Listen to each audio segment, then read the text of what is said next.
अनेक प्रांतों से, नोएडा से, बाहर से भी आए हैं, जो हम अतिथि आए हैं। सूर्योदयात्मक हमारे परमात्मीय जिनका पट्टाभिषेक ठीकर माफी के शिविर में ही हुआ था,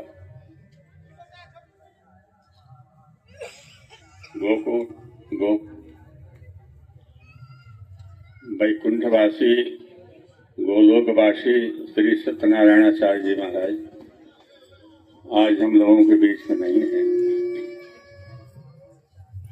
अपने कर्तव्य का उन्होंने जो पालन किया है, चाहे वो सिद्धदाता आश्रम में रहे हों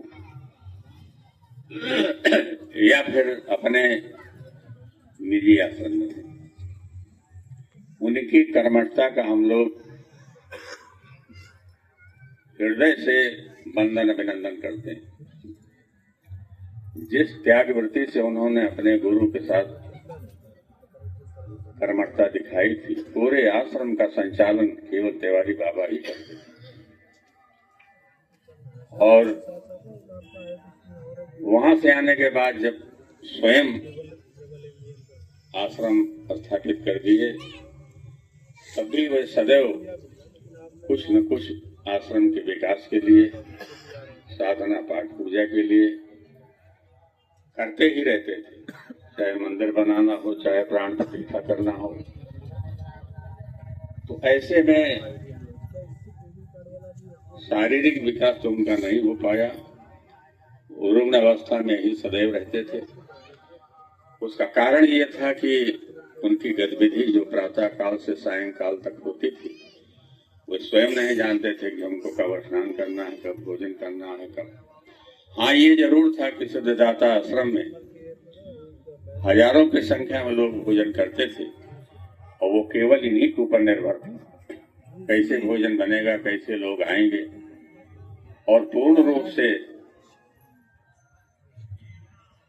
उनके गुरु जी इन पर निर्भर थे। वो कहते थे कि वो तिवारी बाबा है, वो सब करेगा। तो सवेरे से शाम तक इनको नहीं है पता चलता था कि हम स्नान किए हैं, हमको भी भोजन करना है कि नहीं किया।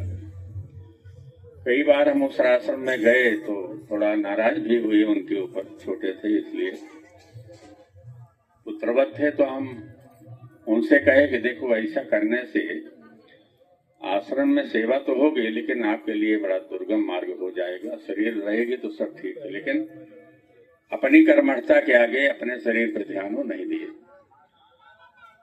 तो वर्तमान समय में उन्होंने जो चुना है अपने शिष्य को, उन्हीं के अंशीभूत हैं।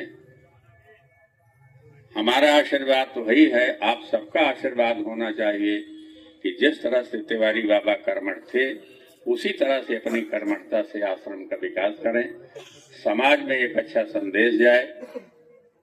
परमार्थ पुरुषार्थ की उनकी भावना थी। ऐसे ही जितना हो सके परमार्थ पुरुषार्थ अपने भक्तों के द्वारा, अपने शिष्यों के द्वारा जहां तक जा सकें, जो भी कर सकें, सबका दाता और सबकी रीढ़ है अपनी साधना। जितना साधना करेंगे, जितना पूजा पाठ करेंगे, जितना परमार्थ करेंगे, जितना पुरुषार्थ करेंगे, उतने भगवान की अनंत कृपा होगी। हम यही चाहते हैं कि आज से, नाम क्या है इनका, महेश नारायणाचार्य जी हैं। तो जहाँ सत्यनारायणाचार्य जी थे, बस उसी के बाद महेश नारायणाचार्य हो गए हैं। बड़ी कृपा है। आज तो आप लोगों का ही आशीर्वाद चाहिए। आज के बाद ये आपको आशीर्वाद देंगे। इन्हीं शब्दों के साथ बहुत बहुत शुभाशीष। आप सबको भी बहुत बहुत आशीष, बहुत बहुत धन्यवाद।